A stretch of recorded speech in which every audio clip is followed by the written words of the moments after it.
Welcome to the World Builders Anvil, episode 191. 3 methods to create your fantasy world. Don't know where to start building your fantasy world? Do you need more? Does it make sense? Forget any worries and become a crafter of imagination. This is the place that will help prime your mind. Now, it's time to heat up the forge, break out the mithril ingots and hammer. Welcome to the World Builders Anvil. I'm your host, Jeffrey W. Ingram. Let's sup from the mug of Java and build. Welcome back. As always, my name is Jeffrey W. Ingram. And covered in a sexy sheen of sweat, I am Michael Miller. He is here delivering the content that you love, even after a hard day's work, because he just loves you guys that much. I do. I absolutely do. And today was, well, it wasn't terribly hard. It was hard on my feet, and my knees are sore from all the walking around I did. But it was I was on a rooftop for a good chunk of my morning, and the sun was beating down. So I was just sweating. And then all we did was walk around a hot factory floor and, an industrial manufacturing facility. So it's hot. It's hot in there, a lot of machines. Great fun. Yeah. Great fun, it sounds like. It wasn't bad. It wasn't bad. Nice people. And like I said, what I did today was really just walk around taking notes, but it was a lot of walking, a lot of hot. So luckily you weren't working in the heat yet. I wasn't. Yeah, I wasn't swinging tools or lifting junk. I was just, doing a lot of walking around and sweating it out. So I got home feeling pretty gross, and I took a shower just before we started recording. But I still feel like I'm ready to break a sweat because it's hot in the apartment. Mm-hmm. Excellent. Well, but none of that now. Because Today, we're talking about world building. I know. Shocker, right? I know. Big news. And essentially what this is it's kind of we're looking back at one of the early episodes. I think it was episode 7, World Building Basics Breakdown. And see, I really like that we're going to do this, and I think that we should do this for a lot of those old episodes. Actually, just because I wasn't here for I've snuck in a few of them. I've just reframed the way they've been done. I figured there was some of that going on, and so it's funny because I actually wasn't planning to do this one. I was planning to do another one that I realized that we had talked about it, and so actually I thought making the show notes for this would have taken me about 15 minutes, and it ended up taking me a long time because I realized how many things I've talked about in here. So if you go to the show notes for episode 191, there are going to be lots of links to other episodes. There's a lot of great old resources that are going to get footnoted to this some one. Old and new. Well, all old, I guess, because they all before today. But they're all before this episode. Some with Mike, and a few were before Mike. And ultimately, they'll be replaced. I do think we should probably footnote episode 286 and 287. Oh, okay. Yeah, I'll put the links in there right now. Let's put 286 and 287. I think those are on topic, and we should reference those. And I've heard just this a bit of a tease, but those will be the biggest podcast download episodes in the history of the world. I hear. So get ready for for us. No, for us anyway. I mean, for the world. For the world, those will be the 2 biggest downloaded podcasts. You're hearing it here first. You're really putting a lot in of pressure episode 191. I'm trying to create fake buzz. I didn't even give us 100 to get there. We have just under 100 to get there. So now I'm trying to create fake buzz, so it's like everyone believes it. They're there to download it to be part of it. You see the tricky magic. Well, some of them give me a hard time about the anticipation that I build on the Facebook page, but now it's like 90 to 100 80 some odd episodes out. You guys just wait. 286 and 287 are going to kill you. Oh, that's right. That's awesome. Charles, you're going to love those. Okay. All right. And so, speaking of the Facebook group, before we get any further, we have some new people here. Take a quick look and see if we have some shout outs, because I think we do have some shout outs. I think Kristen snuck people in on accident. There might be some. Well, I haven't checked today, so anyone that joined in the past couple days, then they'll get in the next episode. But Carlos Ingram, someone you might know, never heard of him. George and Courtney. Courtney we might have already mentioned, but I wasn't sure, so I added her to this. And we love to duel it out there. So yeah. So welcome to the closed Facebook group, guys. Courtney, George, and Carlos. Yes. get active. Except for Carlos, I guess I've heard bad things about that guy. But well, he's had a tough home life. I mean, his kid. What? I mean. This kid was an angel. An angel. Not what I heard. I heard the kid was a liar. Oh, you're talking about his daughters. Obviously not his son. No. His son. I specifically remember hearing his son was really, really difficult to do. Wouldn't read, bad eyesight, total liar. Head in the clouds, not realistic guy. Those all sound good to me. Struggling. Struggling with that guy for years. The poor man. I'm sure everyone in my family would definitely agree with that. Okay. All right. So the idea of this episode was to kind of take some of those elements, sort of the core features that I say the worlds need, and to kind of look at them and figure out the best way for you to actually build out your world. So we'll kind of go over a few preliminaries, some of the things that have come along since then. First off, episode 135 and 136. And those were the world building questions episodes. Let me scroll down to my link names here. Yeah, the basic world building questions you should ask yourself before beginning a new fantasy project. Wow, those were that long ago. I remember those episodes. And it was funny because I was scrolling back slowly looking for them because it doesn't seem that long ago. Yeah, I feel like that was like 20 episodes ago. And scrolling through the episodes, you're like 60 episodes ago. After a while, it's like, where are these things? I know we did them. Should have used the search feature. Yeah, no, it's funny. It's funny how much it flies and it doesn't fly. But I mean, you figure that's almost 60 episodes ago now, or we're approaching 60 episodes from there. So, and then quick question: did you think today's episode was going to run into 2? Is this going to be a 2-parter? We'll find out. I wasn't expecting it to be, but okay. Because I didn't read the second email, so I wasn't sure. Yeah, it's not related to this at all. Okay. So but that doesn't mean it isn't. And then also too, before you start building your fantasy world, and this is only for the guys who are writers or storytellers out there. And girls. People, thank you very much. Who are storytellers out there. If you're just world building because you like to world build, you can skip this step. Make sure that you framed your worlds. You have an idea of where you want to start storytelling because that plays an important role in this. You need to know what you're storytelling for.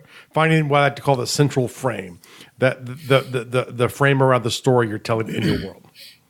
We've said it tons of times before, and I'm sure we will repeat ourselves a million times on this one. Jeff and I, from a world builder standpoint, are story first, world second. Yes. And from the purpose, because we both come at it from the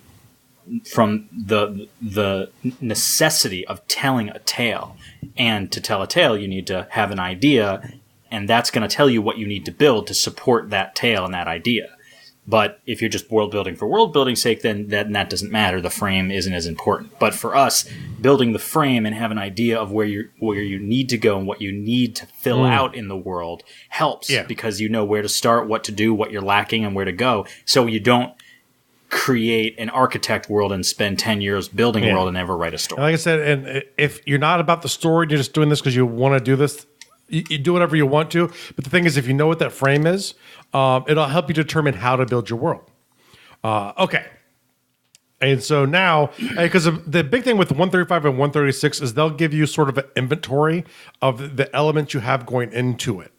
And then the framing one will tell you where you're telling your story, so it helps you pick out what's the most important elements to do first. Are those two ones the ones that get into framework? Because I'm running down the list. Frame because frame your fantasy world is episode 168. That's 168. 135, 136 were the questions you ask before you start your project. Okay. All right, I know what you're talking about. Because I definitely wanted to mention the frame one because I feel that we still don't talk about the very basics of what we mean by frame and framework. Well, outside of that episode, yes. Well, that's what I'm saying. We reference it all the time. So I just want to say, if you're not familiar with that concept yet from listening to this show, then definitely go back and listen to episode 168. Everything that we talk about in this episode will make more sense that way. And if you look at the second bullet point there, it says figure out your central frame for your framework. That'll also help explain that too. So, because that's actually, you can't see it because I just cut and pasted. That's actually going to be a link in the show notes. Almost all of these keywords in the bullet points are actually links to other episodes that we've done. And I'm looking at the email, what he's referring, which he can't see the links. The listener, you guys can't see them yet, but I'm looking at it, and half of the words in this email are links. Yes, because they're all going to something else. I'm surprised. Number 3, religion is not a link. It is. All the other ones. It's not lighting up like a link. All the other ones are. Well, it must have didn't carry through, but it is a link. But episode 15. It will. I was going to say there should definitely be. And we've got more religion to talk about. Yeah, all the bullet points there. But so now let's step into what are the 9 framework elements, the sort of the 9 things that you should be looking at to where you have a framework. And like I said, it's around that central frame that you're building your framework. So there are 9 elements I like to look at in world building. And the first one are the rules, the things that make your world, even if it's Earth, differentiate from actual Earth. You know, what are the things that change? For me, it's like technology, magic. Maybe you have some differences in the way science works in your world. Yeah, maybe physics is not exactly the same. But, you know, it's sort of overarching things that affect your world. You kind of need to know those. And you might make more up as you're building. So you don't need to go comprehensive, but that's one of the elements. To me, it's one of the very important elements that you have to keep in mind when you're building your world is, you know, how do those systems work in your world? And obviously, we have episodes, the simply succinct method, the most simple system that you can ever put. I love that name. I love that episode. I remember when you read the name, I think it hurt your brain the first time you read that one because... Yeah, it did. I'm like, really? Simple and succinct? Do you get what you're doing there? And you're looking at me like, yeah, I know what I'm doing. And then obviously, there's a link from... under magic that will take you to the first of the 7 questions that ask yourself to build a magic system.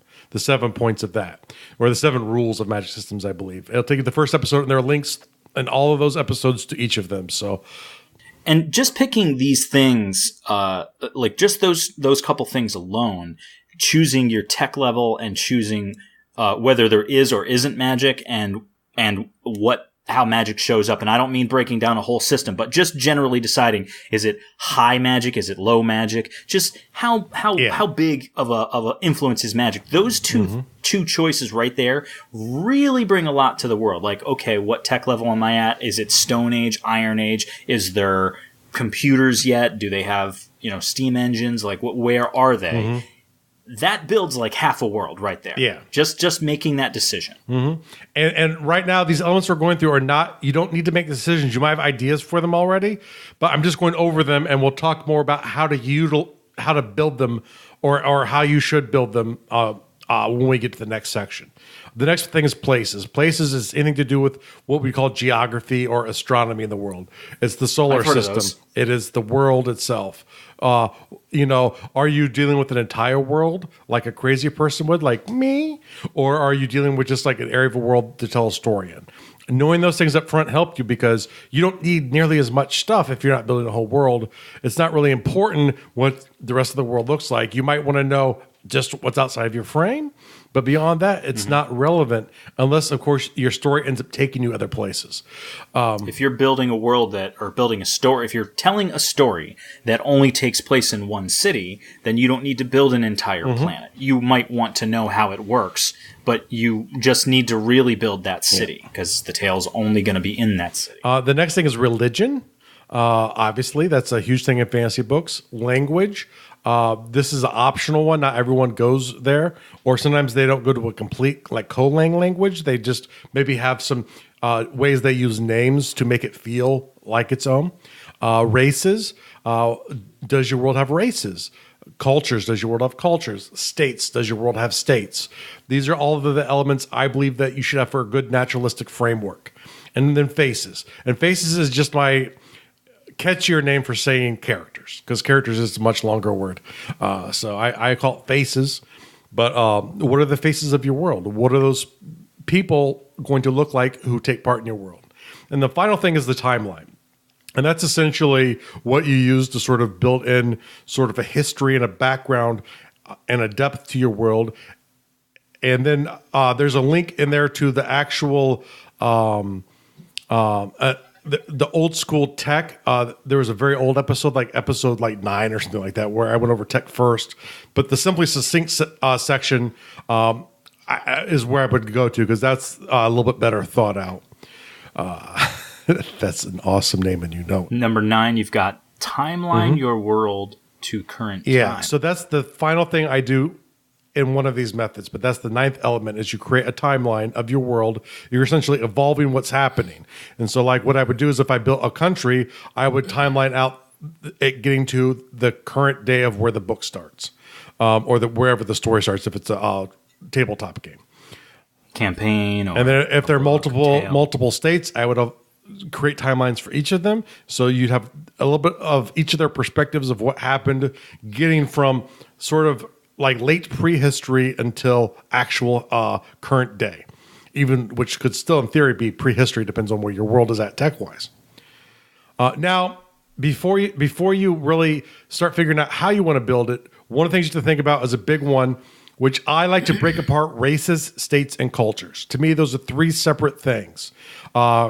Cultures could have multiple races. They might be primarily one race or exclusively one race, but they're separate things. So like if you play old school D&D or most games, elves have their own culture. Dwarves have their own culture. That's not necessarily true in my world, even though some cultures are more monolithic with a race, others are not.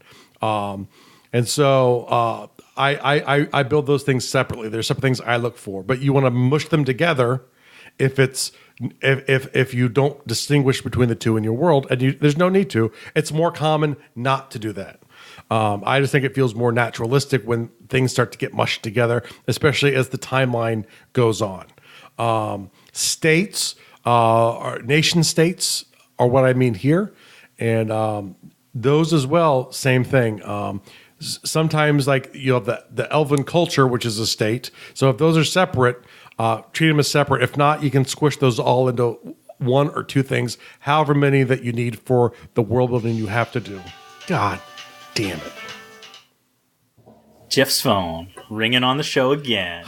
When it's funny, it wasn't my phone. You've been good about it. It hasn't rung on the show in a long time. My phone is silenced, but my alarm was set because I wanted to do something at 7:00 tonight, and that overrides the silence. Piece of garbage. And hopefully I actually didn't snooze that. We'll find out here shortly.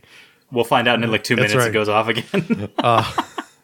But, well, I like something that you were just talking about where, it's like it's important to have lines of delineation where one thing ends and a new thing begins. So like you've got, say, a geographic location where a race is. Now that may not be where the race stays, but let's say for sake of argument, at the beginning of time, all the dwarves were right here and all the elves were right here and all the orcs were right here and all the men were right here. And then after 100 years, they kind of spread into each other a little bit, and after another, 1,000 years, they spread all out and they all intermingle and what have you. But having that starting point, maybe they were always all over the place. Yeah, exactly. But the having that idea, because eventually things are going to get integrated, and that's just the natural order of things. As technology grows, the ability to communicate becomes easier. The world becomes a smaller place, even though it's the same size.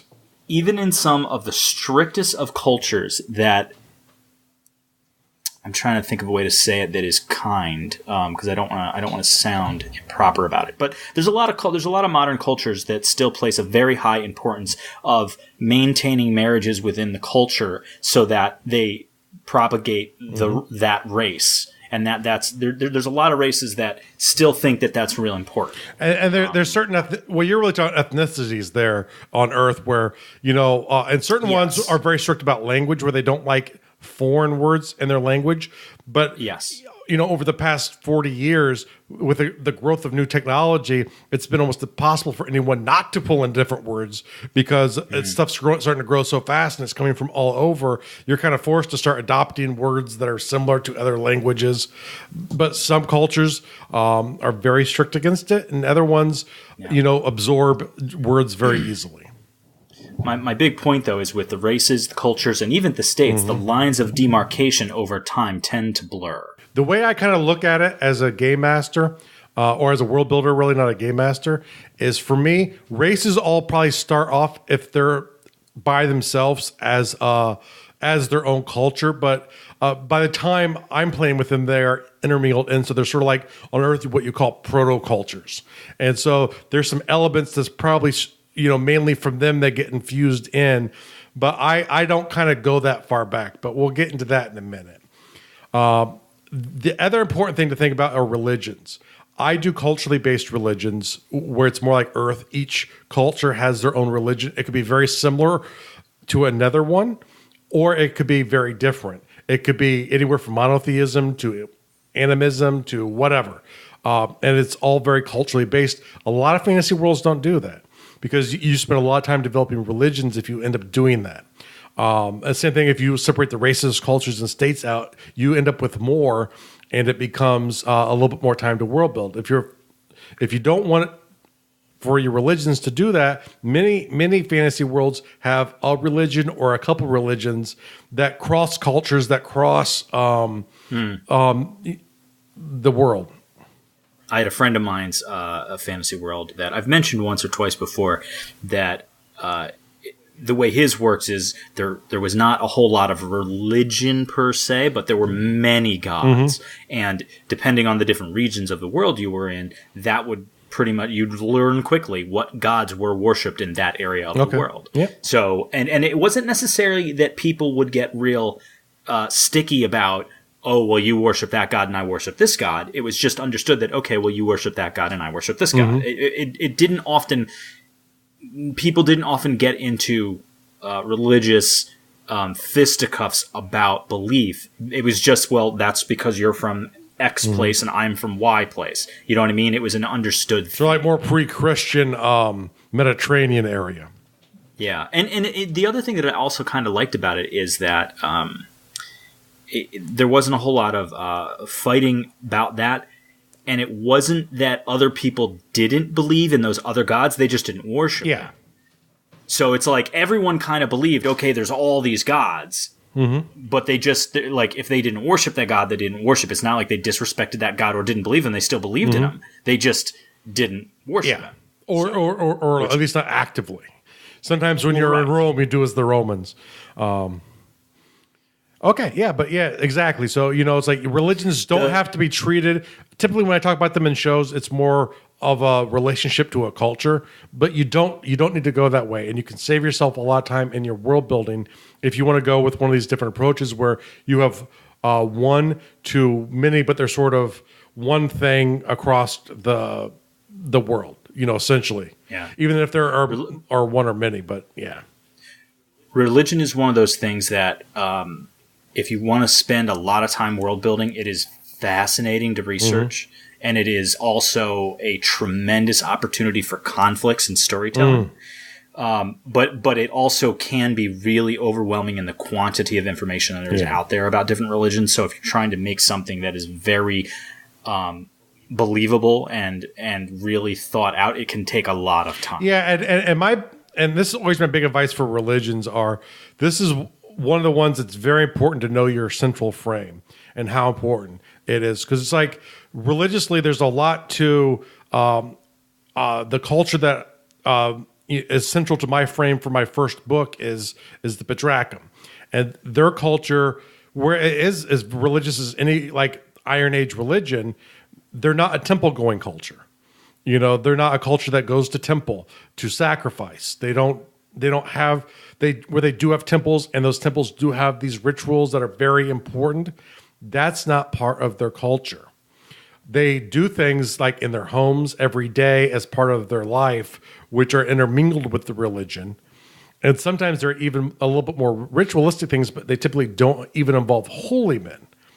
They can, and there are variations, of course, but that's the general truth of them. Now, if you look at it more like a Mediterranean culture on Earth, they're very temple important, but the temple was the place where you store the statue, and then when you have the important day, it gets marched out from that temple to where you're going to make a sacrifice to him, and then you have all of the ritualized sacrifices. But that's most of the interaction the people have with the religion. It's a little bit more of a modern thing. Or at least a Christian thing, and some of the more modern religions have that. It's really important that you and spend a lot of time at temples. That's something I think that Earthwise we can on modern Earth get confused, which is very different than many cultures have treated or deal with religion, because religion was simply more of an everyday, how you live your life kind of thing than it was learning a catechism or going to church on Sunday. Now, here we're to the meat of the episode finally, and luckily there's more build than there is meat. But the thing is, now how do you build a fantasy world that works for you? I think there are a few key questions you kind of ask yourself before you start doing these elements, because there are certain kinds of things that you're going to want to do on how you look at them. So now, if the first thing you ask yourself is, do you know what your setting looks like, either at the beginning of of your story or at the end? If you know what you want it to look like, don't try and evolve something to look like that. That would take 1,000 times longer than it should. Do your classic troubleshooting technique here of working backwards. You know what it is here now, but you want to go back a little bit so you have a little bit more depth and your world feels a little bit more real. So what you do is you work backwards. So you would start with your timelines and say, okay, these cultures haven't met yet, so they're going to meet during the story, so they're off to the side. So you take that central culture that's central to your frame, that state or culture or race or whatever it is, and you create a timeline for them. And you look to see, okay, they've had an ancient animosity with these people, so starting 1,000 years ago will be the first time there's a war. And you just work backwards, and you start knowing what you need to develop by working backwards, because you know where you want to be. So don't try and evolve a world the way I have, because if you do that, you're going to get frustrated because, or you're going to feel like you're forcing things to fit. So just work backwards. Work backwards from where you want your culture to be to create a world that feels right for that culture to exist in it. At the tech level, it is. And you start with where the tech level is, and you work backwards. And that's how I would deal with it. And when I look back to those elements we talked about, those 9 elements, when I say work backwards, I would pull out faces and I would pull out rules. I would still look at rules first and go, are there any rules I know of my world? Because I maybe know those. Keep track of those. And then faces, if there are any characters keep track of those, but you might create a few as you're going back, because typically, and think of it like your timeline in a history class. So it doesn't typically follow the everyday people. Who's the ruler?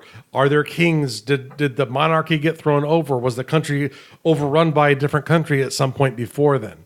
It's the major events. And typically, the further you get away from that time period, the less people remember, especially before writing.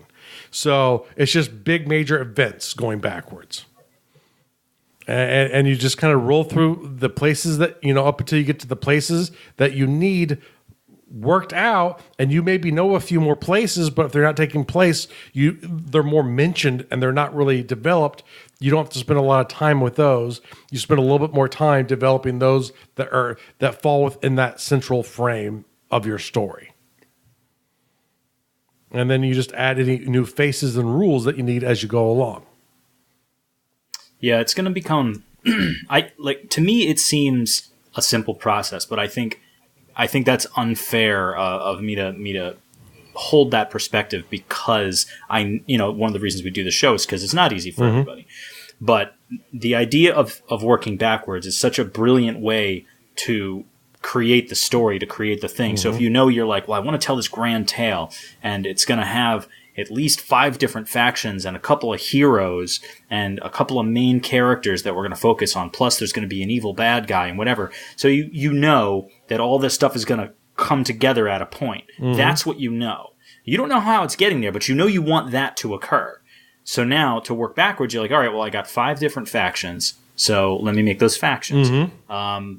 Some of them are going to be working together. Some of them are going to be working against some of the other factions. Okay, so now you know you have to create conflict with those factions. Okay, so maybe there's territorial wars. Maybe there's religious wars. You know, maybe there's material, like resource wars, war over different resources. So all of these things can lend themselves to tension between large groups of people, but then there are certain people that are going to stand out amongst all of those armies and all of those, you know, political factions. So those are going to be your heroes. Those are going to be your main characters of the book, or tale, or game, or whatever it's going to be. So very quickly, working backwards, I've already got a bunch of ideas in my head, and it's all just from starting at the finish instead of starting at the start. And because starting at the start, you might not know where it goes. Like I've mentioned this tons of times before, and it's happened to me where I'll be writing something and the characters take over. Like I want them to do a given thing, but then I'm like, oh, he wouldn't do that right now. So I can't force him to go that way because it sounds wrong and it doesn't read correctly. You know, like that's something that I hate in writing. You'll come across something where you're like, well, the character like 5 times throughout this book said he would never walk across this footbridge, and he has no driving motivation to get across that footbridge. It's just more convenient, but he goes across it, and they make no big deal about it. Why did they make such a big deal about telling me 5 times in the book previously that he would never walk across this footbridge, and now he's walking across the footbridge, and it's like nothing? That's something that takes me right out of the book. And that's just a small example, obviously a silly throwaway example, but they do this in big, you know, there are big examples of this in books as well. Yeah. And working backwards helps to avoid things like that. And I would say, from my experience of developing, you know, and redeveloping, and I love this process. If you've listened to the 190 episodes before this, you maybe have gathered I love this process. If you've listened to just the really good episodes, which really started right around episode 79 and forward. But you would definitely know that I really love this process. So the thing I would say in my experience of world building is this is the simplest kind of world to build, because if you know where you want to tell your stories and what you want it to look like, you're just really trying to add in details to make the world seem bigger than what it is. Because like we said in that framing episode, you're trying to create a set so when people are playing a game in it or they're reading stuff from it, when they look at it, it looks like this massively elaborate, massively detailed thing. But really, they're just seeing the set. They're just seeing the pieces in front of them. They're just seeing the facade, yeah. You know, and if they would walk it from a different angle, it would blow the illusion. But the great thing is they don't get to see it from another angle. They only get to see it from the angle that you write to them. So you always get to maintain the illusion. Yeah, and then there was the thing is number 2, I think is probably a common place where a lot of people who like world building start. Not storytellers who are world building, but people who like to world build, who want to tell stories, get stuck here, which is, you do know some of the elements of your setting, but it's not complete. Or you have some pieces of inspiration that you want to build something off of, but you don't really know what it looks like. You don't really have the elements. You just have this death mask from the Mayans, or you have bits and pieces of things that you think, if I could pull these together, this would make a really cool looking setting, and I want to do that. I think it's an easy place to start off here, and that's when I first built Gardul out. This is how I did it, which was I started, in this point where I knew there were certain things I wanted, but I didn't really know all of the details. I didn't even have a geography at the point. I just knew that I wanted it to be a Pangean continent with lots of steppes, and because that leads to immigration issues, early on, where I think migration issues, not really immigration. That's more of a modern term. I was going to say, I wasn't sure you meant to say. Yeah, and it's not really an immigration issue unless there's immigration laws, but it's, cultures shifting and moving around. And then, some start developing horses, the pastoral civilizations, which really throw chaos into the world. And so I wanted no escape from that. So that's kind of what I knew. So when I started doing it, you want to kind of follow those 9 elements in a row. You might not I didn't even know all of the rules for the world. I didn't know I wanted magic to work. I do where I want technology to be though. But I didn't know a lot of the rules. So you kind of pull out the rules, you kind of pull out the faces, those 2 always on the side. And I developed my geography, then I looked at it and I just iterated through each of those elements. I went from places to religions, to languages, because those help form cultures. The races that I kind of put back into the cultures, though. And you don't need to do that. You can actually throw races up right after places if you wanted to. But for me, it's like I kind of wanted nearly traditional looks at some popular like elves and stuff like that, but I wanted them twisted in my own way. So I put them in places that would make them, from a distance, look sort of like what you'd expect, but when the closer you get, the more you're like, wait, no, that's not right. And that's just the way I like to do my world building. And so I kind of placed them in there, but I just kind of went through all of those elements, the way they're listed, places, religions, language, culture, states. And then I came up with certain characters at that point were in my mind. So when I start building my timeline, I'm creating that face list until I get down to the period of the time I'm at where I want to tell stories. And the funny thing is, my first novel does not take place at that time. It takes place before that time. And it was because I had these weird timelines on this old horrible site up, in my really crude world, up on the early intro or Webernets, I'm sorry. And someone get it right. Someone asked me, do you have stories about that William character? It sounds interesting. And you know what? I didn't. It was a name I just came up with on my timeline. But I thought so much about that one comment that I have a whole slew of books now all about this character. Because that person put the seed in my mind by asking me a silly question. And who knows back in those days of the Webernets, how you could even find the website I had. Just a static website where I had put up a timeline and one of the names caught someone's attention. It's funny how that's how it happens, because it's like we get the kernels and the seeds from the Facebook group all the time. Like all the time, you guys, the listeners, inspire me and get me thinking about, toys that I want to play with, worlds that I want to build and stories I want to write. It happens all the time because of you guys. Yeah. But inspiration is something that we talk about in other episodes. Like you can get it all over the place, but I really love that it was literally just a simple person asking, hey, you have a story about this guy? And all he was a notch on a timeline. Because you need that name of that person who did that thing. And so William was important. Yeah, why? I'll tell you why. Let me tell you. William was important in blah blah blah year. Why? What did he do? Was it cool? I guess so. Oh, it's on the timeline, isn't it? It was cool. Let me tell you. Yes, tell me. I will. And Jeff is going. Hold on, give me 20 years. Very soon. But it was funny, though, because the character kept coming up as a historical influence when I was running games, as things. It led to a lot of my ideas on current storytelling, too, which is what they say about him in history even true? I don't know if you want to answer this question. I'll ask the question, and then I'll ask it in a way that makes it easy I'll flip you off, even if I don't mean it. Or answer it. Okay. What I was going to say, is William the steward's son, which is the name of your upcoming book? William is the steward's son. Okay. Even though he's called Billy in the books. They do reference him as William. That's fine. Yep. But that's actually a cultural thing. Is in Bedracham, when you're a kid, they use shortened versions of the names. So like you would be Mike until you became a man, and then you would be Michael.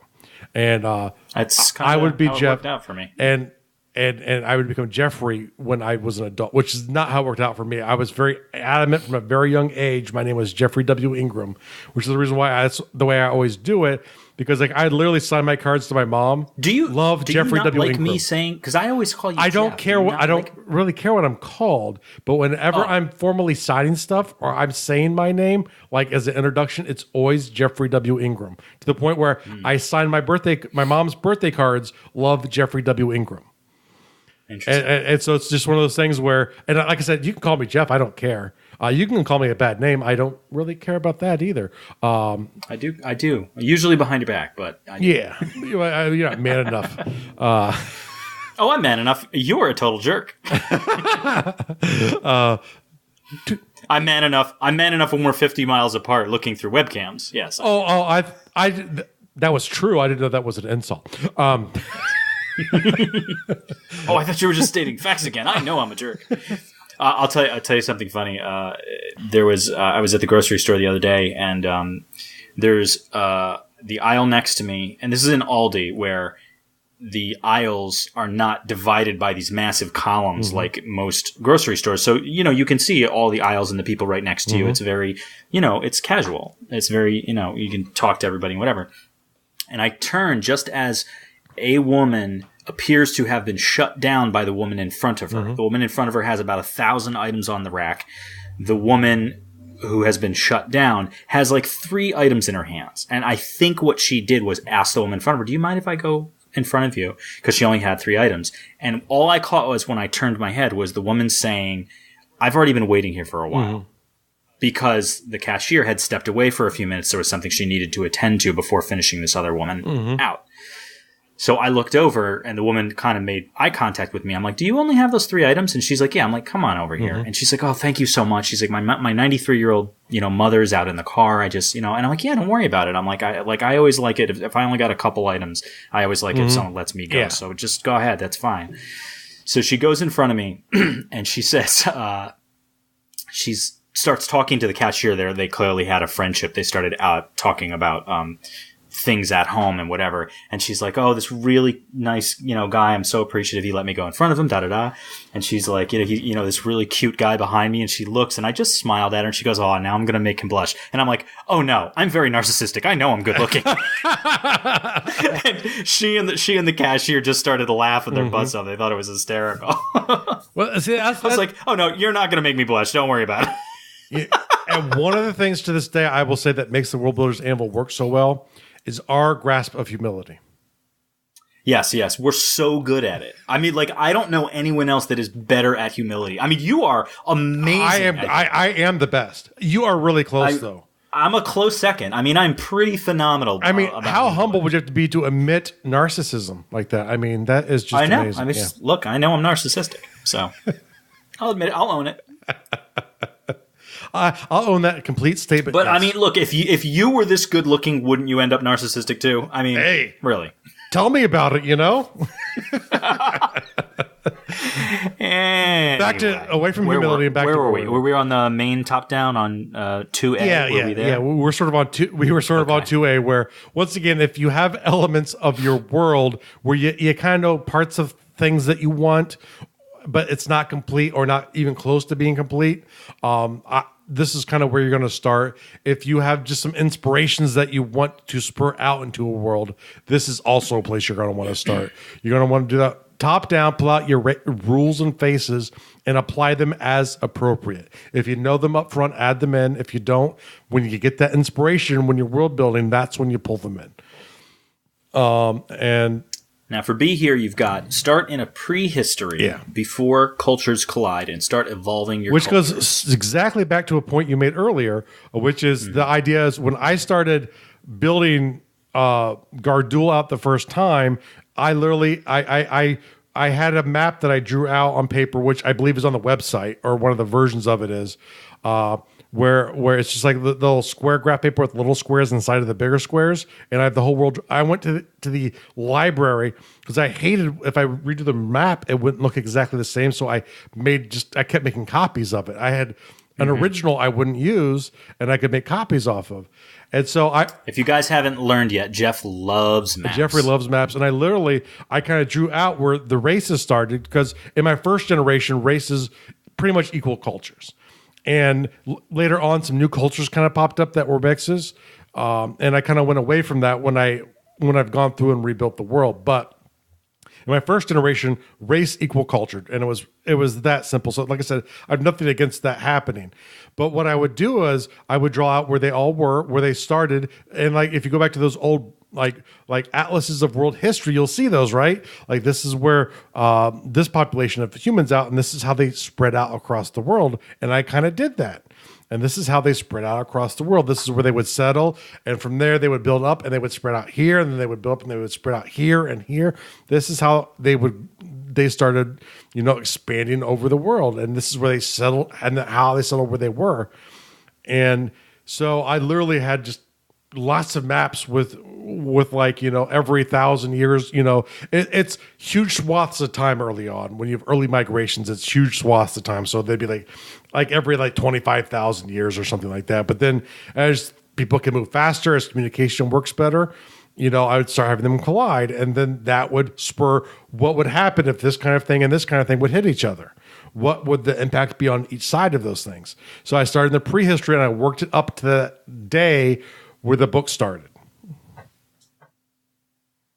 Precisely that day. And like I said, the closer I got to that day, the more information included, the more names of kings I knew. Or later on, like if I came up with a different name, I would go back to the timeline and say, let me put this guy here. This will be the king at this time. So sometimes they were in the initial pass-through. Sometimes as I was coming up with different names, storytelling, I would then throw them into this massive timeline. Well, of course, because that is world. And then I started creating different calendars because I'm great. Insane. Yeah, that's fair. No, I don't think that's crazy though. I mean, because you got to figure the calendar. I mean, we start talking about calendar, we're going to start talking about astrology or astronomy rather. How the planets move, how large the planet is, the rotational speed of the planet, how many times is days, how many hours in the day, the speed of the planet, how many days in a year. That's how long does the moon go around the planet? Is there a moon? Is there multiple moons? I have two moons. That screwed up my initial calendar really bad. Yeah, all of these things are going to affect the concept of a calendar. So, and even our calendar's totally messed up and has been changed. There used to be only 10 months. Well, it's funny because as you go further out and we get better at measuring things, they make changes, because the one thing that they do know is when you follow the sun never lies. The sun will tell you what's coming. The sun will tell you what just happened. Because you can tell by its height in the sky where you're at in the year. Now, this would be trickier if it's a world where the planet does not move up and down like Earth does. You wouldn't have seasons. But if you have seasons, it's all predicate on where the sun is. And so, which is maybe the next episode. And we just passed a total eclipse. So this is definitely something that just went through my brain. And obviously, Mike's looking at me like I've been saying, or he should be, because we haven't. No, because there's when the episode comes out, we will. Ideas I actually have for the next few episodes. So I might try to veto an astrology or astronomy. Well, the reason is because of the total eclipse that just happened on August 22nd. That just passed through, because it's a once in a lifetime type of event, and it is such an important event on every culture on the earth. And you know what? We'll go into that next episode. We should. Because I want to share that we're recording this way before then, and we haven't had this eclipse yet. And we actually won't get the total eclipse where we're at. Well, I think get 60% eclipse here. I was about to say we're going to get like a big chunk of it. Yeah, it'll still be really cool though. But even cooler if you're actually at the spot, because that's any form of this is bad. Where is the spot where they're going to be able to see the total? Well, it's coming in the northwest of the United States, and it is exiting the southeast of the United States. Okay, so like way up. So there's a huge line around the world that gets it. But yeah, so around Seattle, and then it's exiting like Jacksonville, Savannah, somewhere around there, back out into the Atlantic. So that's kind of the path that's going through the U.S. and then places in between that get hit. Like I do know I have a friend in Missouri where she's the teacher and her school is going to get it for 53 seconds. That's pretty cool. That's pretty cool. That's really cool. But it's funny because like the Walmart 2 miles away, no total eclipse. They'll get very close, but they won't get the total eclipse. But like they're like right on the freaking edge, which is awesome. Because like I said, this won't happen for a long time again. But we're getting ahead of ourselves on episodes.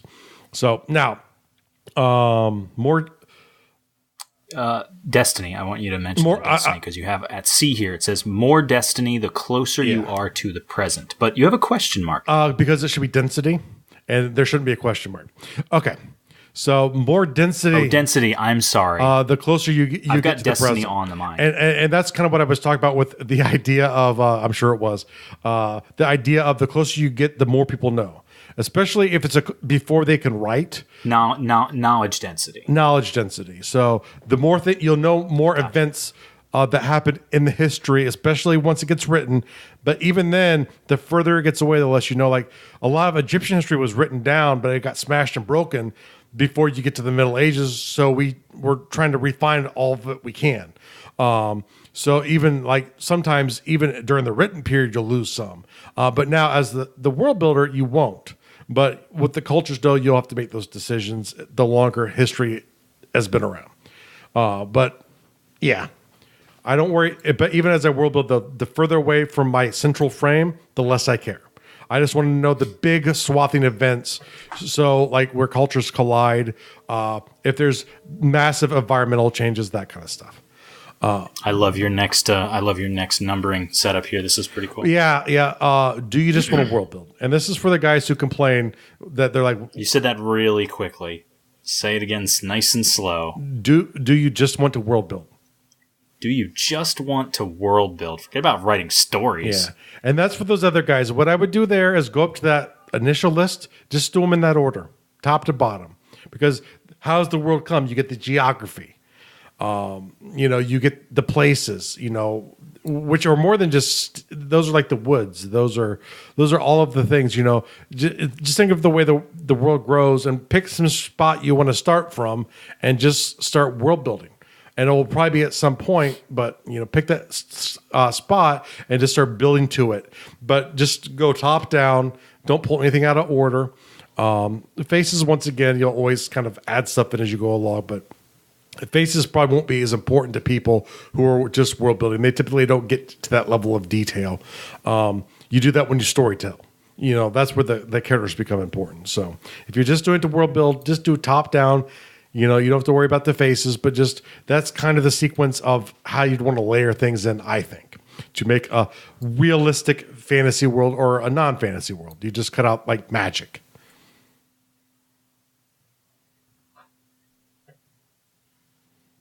I think that's good. I don't really have anything to button that up. I think you really covered just it there. Total perfection. I understand.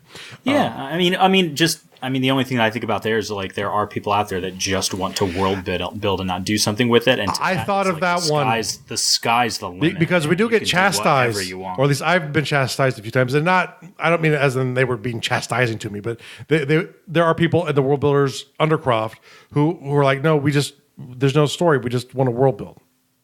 Okay, that's cool. Because trust me, yeah, I'm all for it. World building is a great way to learn about the world. So, huzzah! And to be honest, there will be a world building curriculum I will be developing. Oh yes, nice. Oh yes. Doesn't surprise me. Not in the least. Oh, that was my phone. I thought mine was silent. That was my phone. Well, it's funny because I thought maybe your wife had just got home. But no, that is my wife recorded onto my phone, and her voice is my text notification sound. So I apologize, guys. That was my bad. But now, for the world building task of the day with a possible notification from either Michael or myself. Hello. That's what mine sounds like. Just Sarah going, hello. Mine says Jifu it's. Now, for the world building task of the day, make sure your world has a good foundation. That's it. Just make sure. Strong foundations, strong world. Because, you know, it's the thing about world building that works really well in science fiction and in fantasy, where it's most prevalently done by the people who do it. It's because of those details that you can pull back on, that you can just even kind of flitter out there just a comment about this person long ago, like, oh, this William guy, William the Postulate, which is the name that caught someone's attention, that led to me developing massive stories in my brain about.